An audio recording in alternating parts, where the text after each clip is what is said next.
This is Holding Court with Patrick McEnroe. All right, Patrick McEnroe back on Holding Court. Let's turn our attention now to the women's tour, the WTA. By the way, they made the announcement recently that they'll be going back to China for their year-end championships. I have to admit, it was a little bit of a hit in the gut to me. I've been so proud of what Steve Simon, of course, who's the CEO of the WTA and the tour, has done in the last 16 to 18 months in taking a stand because of the Peng Shuai situation. We still haven't heard from her in a public setting. They claim, the WTA, that they've heard through other sources that she's in Beijing, that she's okay, that she's living a quote-unquote normal life. Of course, these were not the parameters they laid out to China and the Chinese Tennis Federation over a year ago. But as I said the other day on CNN when I went on to discuss this, I mean, can you really blame them? I mean, if you're gonna crap on the WTA for making this move now, okay, then you better crap on the NBA, Apple. I mean, every big company in the world, where we get our shirts, and our shoes made. I mean, come on. It's all about business. It's all about money. So while I was very impressed with the WTA taking a stand, and by the way, it cost them millions of dollars, okay, because they, even though there were no tournaments going on during the pandemic in China, so China now having lifted most of their restrictions from COVID, it appears that there's going to be professional tennis back in China, both the men and the women, later this year. So that's where, obviously, there were discussions going on amongst the WTA and the Chinese Tennis Federation that this was going to happen. And the WTA had to play their year-end championships. One year was in Texas. That was a disaster. I mean, there's nobody there. They played it in Mexico one year. It was a little better, but still, they're just not getting nearly the money that they'd had guaranteed for them in China. So if you're going to go after them, and I'm not going to go after them because I get it. Because I look, as I said, I was proud of them for taking the stand. It got a lot of attention. It brought attention to it. They claim when they go back there, they'll try to bring attention to, these types of issues with the Peng Shuai, with its overall human rights and so on. Well, then you got to do that when the players go to Qatar and go to the Middle East and go to Saudi Arabia to play an exhibition tournament and get paid a fortune. So it is what it is. As I said about the Qatar situation, or Qatar, however you want to pronounce it. World Cup went on there. We talked about that on CNN and other places, that, about the human rights abuses that go on there, that went on in building all these stadiums. But guess what? The World Cup happened. It was a tremendous event, the World Cup. And I think we have to take the tact that we have to work with these other countries and with China. And by the way, Chris Fenton, who, as I mentioned earlier, he's going to be my guest on Thursday. Okay, so he has unbelievable views and feedback. I've learned a lot from him, listening to him over the years and kind of getting the feel for how the best way to move forward in handling this situation. So anyway, the WTA going back. Let's talk about what's happened on the court this year. Of course, Sabalenka wins the Australian Open, her first major. Unbelievable final there against Rybakina, who's, by the way, number 2 in the race. She's played great in this first third of the year. So they're 1-2 in race points thus far this year. Of course, Iga Swiatek is still number 1 overall in the rankings because she dominated so much at this time of year.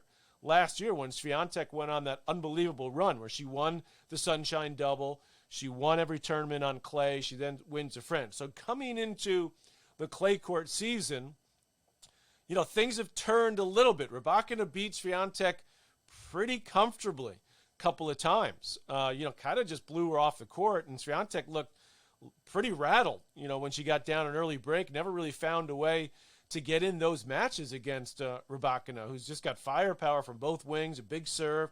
She would be a lot higher. She'd be 3, by the way, in the regular rankings. I'm going to tell you the rankings, just not the race, but just over the last 12 months. Swiatek 1, Sabalenka 2.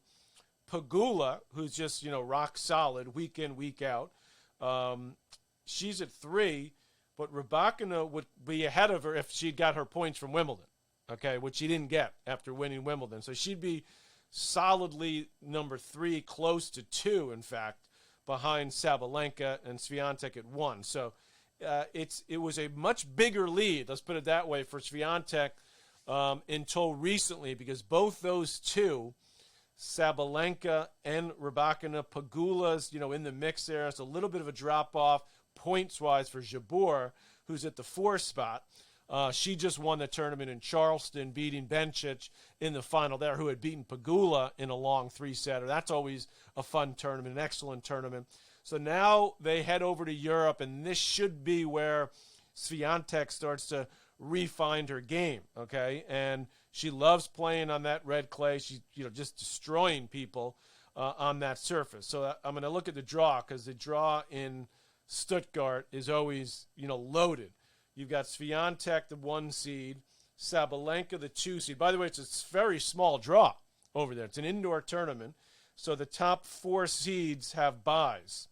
Swiatek, Garcia's the 4 seed.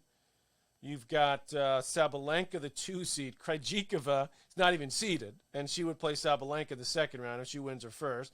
Badosa's in there unseeded, plays Kasatkina. Coco Gauff is the 5 seed. She's sort of been stagnant. She's played solid, don't get me wrong, but has she looked like someone that can win a major? I'd say no. I mean, close. Is a French her best shot? She did reach the final last year. I don't know. I mean, I wouldn't put her as a favorite. I think she's got a shot. Who would you say would have a better chance for the American women right now, Pegula or Coco Gauff? Kind of probably depends on the surface. Maybe grass, you'd give the Pegula with that flat, as my buddy Cliff Draws said, flat ball hitting. Gauff's got, better speed, athleticism, not as solid, shot in, shot out. Off the forehand's gotten better.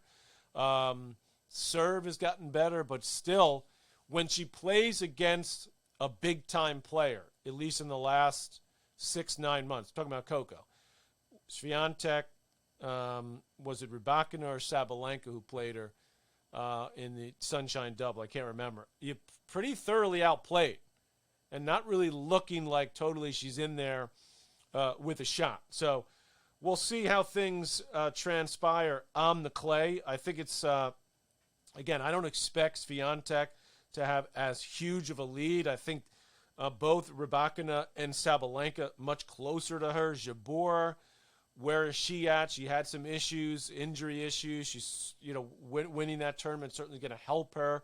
But you have to say that Iga, a solid favorite right now on that European red clay as we look at the women's side of the equation. So that's the only tournament this week for the women, is that one in Stuttgart. And then, of course, we'll look ahead as we move along. And on holding court in these next couple of weeks, as I said, we're going to be focusing quite a bit on the China situation, on mental health, particularly over the course of the next, say, 6 to 8 weeks. I'll be doing a tennis-specific podcast once a week as well. Normally that will drop on Tuesday, so I can record it as I'm doing this one on the Monday after the tournaments and give you a sense of where we're at.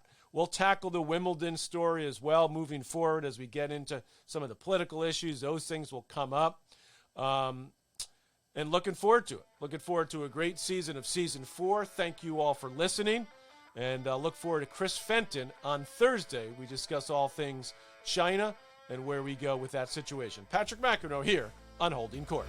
Holding Court is powered by Mudhouse Media.